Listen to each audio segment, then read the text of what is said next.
Good morning, everyone. Wakey, wakey. Happy Wednesday. Halfway through the week. Welcome back to Coffee with Kem and Hills. Mm-hmm. We are here. We made it here. Yep, we did. Cup of coffee or, 3, whatever. Doesn't matter. Doesn't matter how you get here. Who's counting?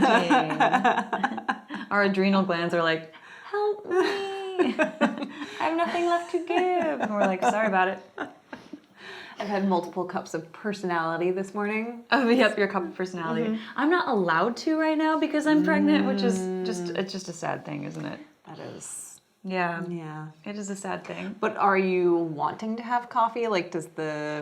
No, I'm still getting over, not to the degree I used to. I'm still getting over an aversion towards it because that's what happens when you get pregnant. For those who haven't experienced this, coffee is often one of the first things that you don't have a taste for, or make you feel sick, even smelling it. It was worse like a month ago for sure. But then we do a morning coffee show every day. Yes. I still made it here. She did. What a trooper, right? You may not know what was really in my cup. You may still not know what's really in my cup. But exactly. It's baby friendly. Yes, it is. Hers is, mine is not. Right. But I am officially in my second trimester. So hopefully, according to statistics, I should start feeling better. But, my first pregnancy, it went on well into 20 weeks, so we'll see. Hopefully this one will be. Hopefully it'll be sooner rather than later. Yeah. Oh, man. It's always, yeah. Yeah, it's rough. Because you were sick. I was sick, too. I couldn't drink water. Yep, I'm with you there. I didn't have that my first pregnancy in this one, water. Yeah. My midwife had it, too. Oh. Mm-hmm. So I was very scared because all I could really drink was Coke and Gatorade. Right, and the only thing they say to do is stay hydrated. Yeah, exactly. Yeah. So I had to every time I saw my OB, I was like, so I'm drinking this because I can't drink water. It literally makes me throw up. How bad of a mom am I already? And she was like, you're fine. Just stay hydrated. That's the more important part. Right. I know. I mix Gatorade with water and I just try to take sips throughout the day. I know I'm not getting the amount they want you to get, which is so much. But yes. Yeah, it's not easy. It's not easy, ladies, is it? It's not easy growing another human. No, it is. It's a whole thing. It's more of a thing than I thought it was. So, but we're doing it. All right. Well, let's get into some hot topics. Mm-hmm. Hey. Also, it's Healthy Wealthy Wednesday. It is. But we're not starting there. You're gonna have to stick around and wait for that. Mm-hmm. You're gonna want your tips. So Kiplinger's Personal Finance: More Relief for Some Student Borrowers. Mm-hmm. We'd like to hear this. Yeah, this was actually really exciting. Navient, which is the largest student loan servicer, is forgiving $1.7 billion in student loans. Right. Which is very exciting. This is, however, because they screwed up. They did this to settle charges that they had given loans to borrowers who couldn't afford to repay them. Right. So some of these forgivenesses we're going to be talking about is because of mistakes. Yeah. But there is some light at the tunnel. I mean, you hope that this is actually helping to affect those people who really are struggling to repay those loans. Yeah, and that these things don't happen again in the future as well. Right. That they're being more mindful about being fair and how, they're giving out loans. And an even larger group of borrowers may be eligible for the Federal Public Loan Forgiveness Program, FPLFP. See, that takes just as long to say. And even longer to remember. And way longer to remember. We know that Kristen hates those acronyms. I really do. But this one typically allows public service workers to qualify for forgiveness after 120 loan payments. And this one was called out for undercounting eligible payments. So the Department of Education introduced a temporary waiver to make partial payments and late payments count towards forgiveness. Mm-hmm. And also 26 months. And also the 26 months of the pandemic where these were paused, where you didn't have to make payments, you can count those actually count towards those 120 payments, which is also really exciting. That's very exciting. Yes, and I don't know if a lot of people know that. I certainly didn't know that. And I'm in school. Yeah. So I was reading this. I was very interested in everything that was being said. I was like, ooh, noted. Yes.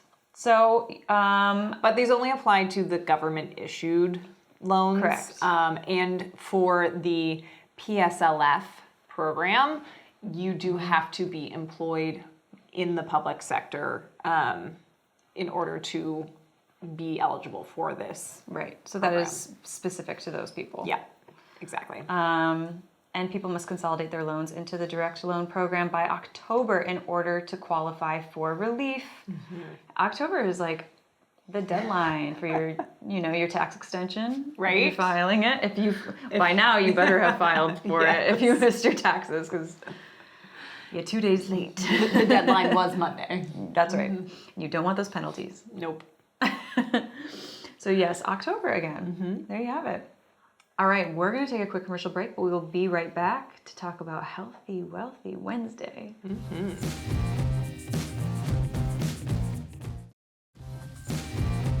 Welcome back, everyone. I know that Wednesday has become your favorite day of the week because it's Healthy, Wealthy Wednesday. We are looking out for your financial well-being here on ROI TV. So what is the big tip of the day, Hillary? So, as we mentioned earlier in the week, Yeah. April is Financial Literacy Month. So, your Healthy Wealthy Wednesday tip today is to improve your financial literacy every day. Love that. So, for the remaining 12 days of the month of April, Watch ROI TV every single day. exactly, or read an article that helps improve your financial literacy. Yeah. Make sure you're getting that information from a credible source. Sometimes those listicles that you see in some places, or, whatever. But make sure you're finding it from a credible source, like ROI TV, or, but spending at least 30 minutes a day for the next 2 weeks to really improve your financial literacy. You'll probably find that you actually get kind of addicted to it, and then you'll want to continue this healthy habit. Yes, I like that. And even in because there's so many different avenues to learn about, it can be very overwhelming. So even if you took one thing that we've been already talking about this week, what if it's I-bonds? I mean, that's an exciting topic that we've been talking about. Yeah. Or becoming a homeowner and understanding real estate in the market, or just picking one thing that you can really hone in on and just get a better understanding of and become more confident, like the millennials are, as we learned.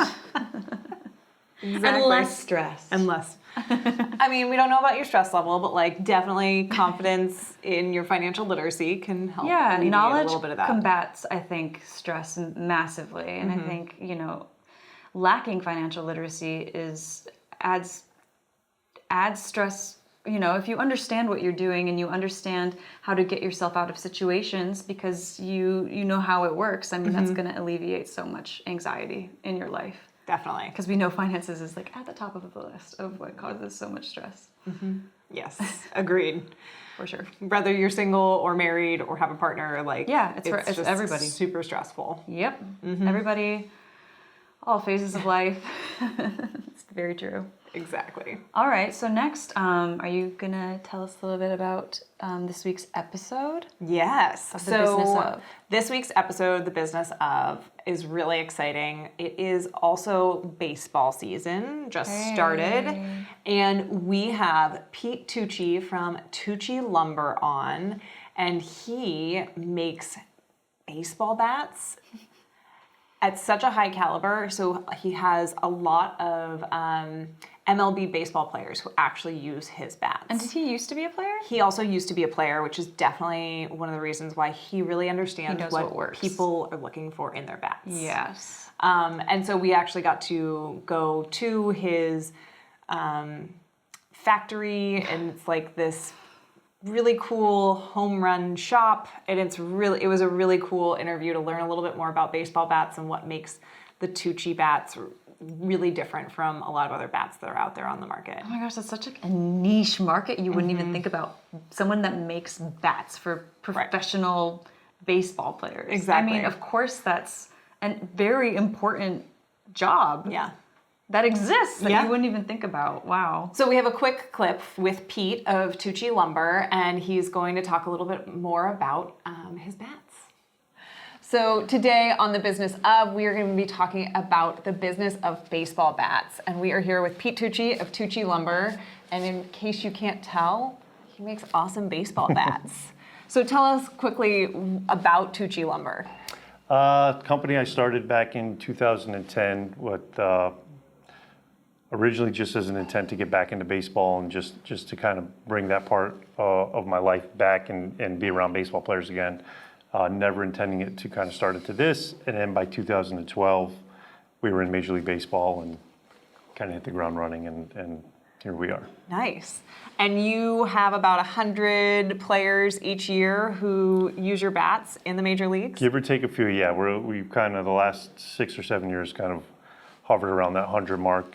I think in our best year had about 160. So yeah, we seem to be doing all right at that level. Yeah.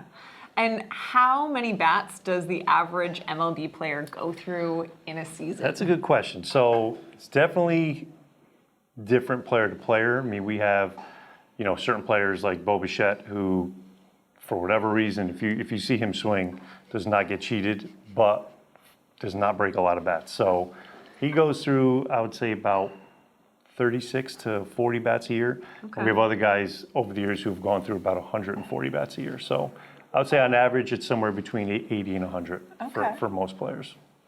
And the MLB season is just starting. What are you looking forward to most this season?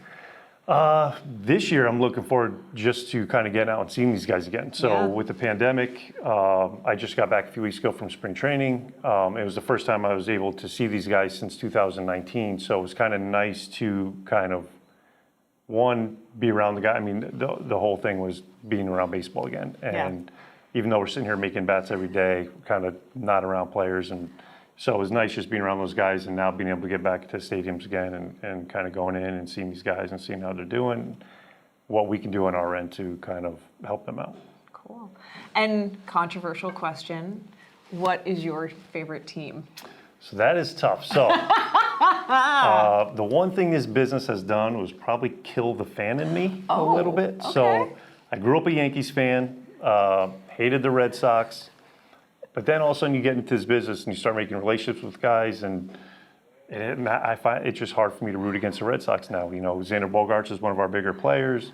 The equipment manager there, Tom McLaughlin, is one of the greatest guys in the industry. So I find it very hard to root against them. That being said, I still say I'm a little bit more of a Yankee fan, but I'm kind of a fan of everybody's now. Fair enough. Well, make sure you check out The Business Of today, and you can check out the full episode with Pete Tucci.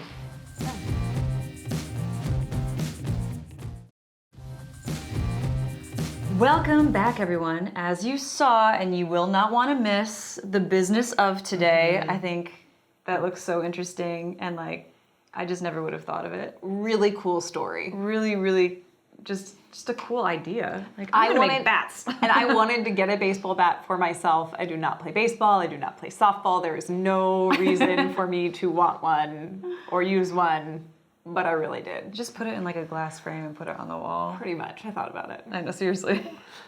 But the other episodes you will not want to miss today are Estate Planning 101 and the Blockchain Interviews. You can catch all of these. Where, Hillary? We're on Roku, Amazon Fire TV, Apple TV. Also, you can watch on our apps via your iOS or Android phone. Thank you so much for joining us on another episode of Coffee with Kim and Hills.